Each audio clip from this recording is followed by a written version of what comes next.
Van ahí donde la mayoría de nosotros nunca se atrevería a ir. Lideran la batalla contra el ébola, trabajan en zonas de conflicto en Siria, Irak, Nigeria, República Centroafricana o Ucrania. Médicos Sin Fronteras está en la primera línea en cuanto a atención médica de emergencia. Vamos a hablar sobre algunos de los lugares más críticos del mundo con la presidenta de Médicos Sin Fronteras, Joanne Liu. Muchas gracias por acompañarnos en The Global Conversation. Médicos Sin Fronteras recientemente puso el puño en la mesa de la comunidad internacional por su respuesta a la crisis del ébola, advirtiendo de un doble fracaso. Por un lado, una reacción demasiado lenta al principio y después una respuesta inadecuada. Ahora mismo, ¿está satisfecha con la respuesta de la comunidad internacional ante esta crisis? Decir que estamos satisfechos sería excesivo. Lo que sí quisiera decir es que la gente ha entendido nuestro mensaje y está viendo más organización. Ahora lo que necesitamos es más flexibilidad, pues gran parte de la respuesta que se despliega hoy corresponde a las necesidades de ayer. Hay que adaptarse a los cambios y a la situación actual. No estamos construyendo más de esos grandes centros de 100 o 200 camas de aislamiento para enfermos de ébola. Ahora necesitamos centros más pequeños en las zonas rurales. Ese es el reto.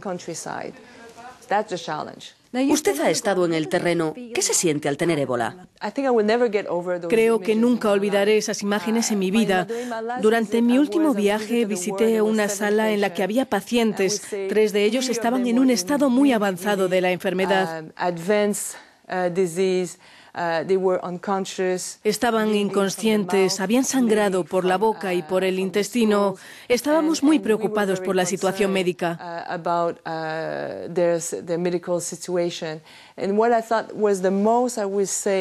Lo que me pareció más angustioso fue ver a esas personas tan solas, sin sus seres queridos, y nosotros con nuestros trajes espaciales alrededor de ellos para cuidarlos. Ya que siempre me he dicho a mí misma que el ser humano no está destinado a morir solo. ¿Cuántas personas tendrán que morir antes de que cambie la situación? Porque han muerto más de 6.000 personas y otras miles están infectadas. ¿Hasta dónde cree que esto va a llegar?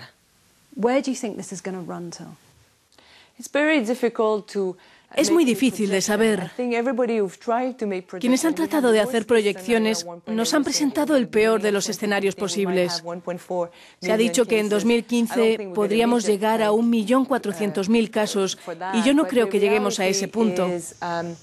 Pero el mensaje clave para mí hoy en día es que a pesar de que en algunas zonas el número de casos ha disminuido, no hay que cantar victoria, pues tal vez hemos ganado algunas pequeñas batallas, pero no hemos ganado la guerra contra el ébola. Ahora mismo están probando nuevos tratamientos en algunas de sus clínicas. ¿Cómo están funcionando? ¿Cuándo podremos tener resultados? Si todo va bien, este mes vamos a empezar las pruebas con al menos 2 medicamentos antivirales con pacientes infectados en 2 de nuestros centros médicos en África Occidental. Lo haremos durante algunas semanas y esperamos tener los primeros resultados en el primer trimestre de 2015. Y en cuanto a una vacuna que se está probando en Estados Unidos, creo, ¿es esa la mejor manera de luchar contra la enfermedad? ¿O cree que es posible técnica y físicamente contenerla sobre el terreno? Cuando miro al futuro, creo que lo que va a parar la cadena de transmisión del ébola a gran escala es una vacuna y tenemos la esperanza de que esa herramienta esté disponible lo antes posible. ¿A qué se refiere cuando dice lo antes posible? Esperamos tener en 2015 una vacuna disponible para quienes más la necesitan en África Occidental. Hemos pedido a nuestra comunidad de internautas que participara en esta entrevista y hemos recibido muchas preguntas. Una de ellas es de Ian Srady, que pregunta, ¿están recibiendo el apoyo que necesitan? Aunque creo que ya ha respondido a esa parte. Y dice, ¿pero qué país está proporcionando el mejor apoyo para combatir el ébola? Estados Unidos se ha involucrado muchísimo en Liberia y ha proporcionado algunos centros. Creo que si lo comparamos con la primera promesa del presidente Obama, estamos un poco lejos de lo que prometió en septiembre. Sin embargo, están desplegando e invirtiendo medios. Tratamos de asegurarnos de que quienes han recibido fondos de Estados Unidos van a ser flexibles, porque hoy en día ya no necesitamos esos 17 centros con 100 camas, pues probablemente necesitamos unos pocos centros de 25 camas en el área rural. Simplemente necesitamos adaptar los medios para satisfacer las necesidades. Entonces, a largo plazo, ¿qué impacto tendrá este virus? Porque estamos viendo que las escuelas están cerradas, que la economía ha dejado de funcionar. ¿Cómo será el impacto general? Nos llevará años superar esto. Las pérdidas en términos de vidas, en términos de infraestructuras. Creo que realmente todavía no podemos medir el impacto del ébola. Es muy importante no centrarnos en nosotros mismos, porque aunque empezamos a ver algunos resultados positivos en el terreno y estamos poniendo todas nuestras energías en lograr una respuesta para el mañana, sin embargo, las necesidades de hoy son como para echarse a llorar. Esta es una de las principales emergencias a las que hacen frente, pero Médicos Sin Fronteras trabaja en unos 67 países de todo el mundo. Sabemos que tienen equipos en Siria, algo que les ha resultado muy difícil, pues el gobierno de ese país, el presidente Bashar al-Assad, no les ha permitido a sus equipos trabajar allí. Y sin embargo han logrado negociar en algunas zonas controladas por los rebeldes. ¿Qué situación están presenciando allí sus equipos? En este momento tenemos muy pocos informes porque nuestra presencia es bastante limitada. Y eso es realmente preocupante, pues sabemos que Siria está viviendo una de las mayores crisis humanitarias y para nosotros es una prioridad. Pero en este momento no somos capaces de responder a la magnitud de la crisis. Esa es la triste realidad. ¿Por qué? ¿No permiten la entrada a sus equipos? Bien, el problema es que no hay garantías de seguridad. No podemos proporcionar un entorno seguro si desplegamos allí un equipo. Su grupo debe afrontar grandes dilemas morales, porque sé que en el pasado Médicos Sin Fronteras tenía que pagar un impuesto a los militantes de Al-Qaeda vinculados al poder para poder operar en ciertas áreas. ¿Cómo evalúa una situación como esa? Bueno, la realidad es que donde quiera que trabajemos estamos pagando impuestos. Si estamos trabajando con un gobierno y queremos importar bienes, como por ejemplo fármacos antirretrovirales en un país de África, no los puedes importar libres de impuestos. En todas partes hay que pagar. A veces hay un gobierno, otras veces nos encontramos con otro tipo de autoridad. Esa es la realidad en el terreno. Debe ser difícil sopesar el bien y el mal, pues ustedes saben que el dinero que se colecta desde organizaciones como la suya quizá no sea empleado para los mejores propósitos. Siempre sopesamos nuestras acciones con el impacto que tendrán y cuando creemos que podemos tener un impacto real y salvar vidas, negociamos una presencia con quien está en el poder.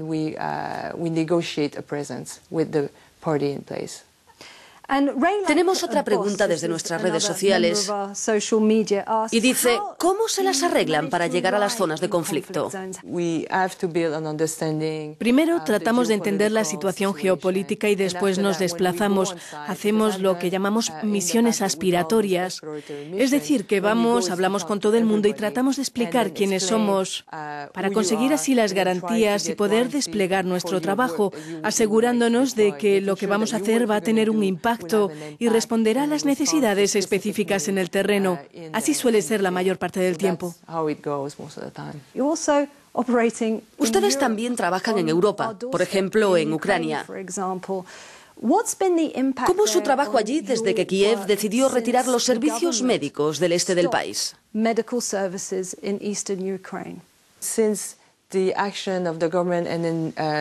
Desde esa acción del gobierno ucraniano y desde el inicio del conflicto en mayo, hemos proporcionado ayuda en diferentes instalaciones a ambos lados del conflicto, principalmente en términos de salud mental, porque nos hemos encontrado con que la población está muy traumatizada debido a los diferentes ataques.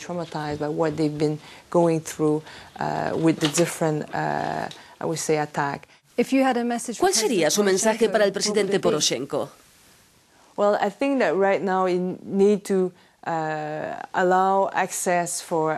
Creo que en este momento tiene que permitir el acceso a la ayuda y facilitar todos los trámites burocráticos y administrativos que son necesarios para... ¿Le impiden llevar a cabo su trabajo? Pues sí, un poco.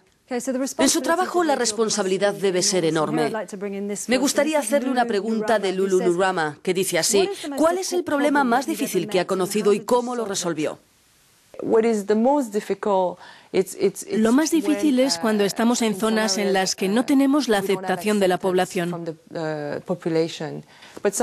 veces en África Occidental nos hemos encontrado con que la gente no entendía lo que estábamos haciendo y tenía miedo. Con el ébola, por ejemplo, en un momento dado pensaban que les estábamos llevando el virus a ellos y nos rechazaban físicamente.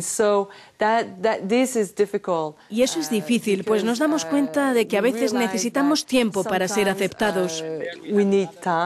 Pero, por ejemplo, con el caso del ébola, una enfermedad que tiene una tasa de mortalidad del 50%, si uno quiere actuar rápidamente, no puede permitirse el lujo de esperar tanto tiempo.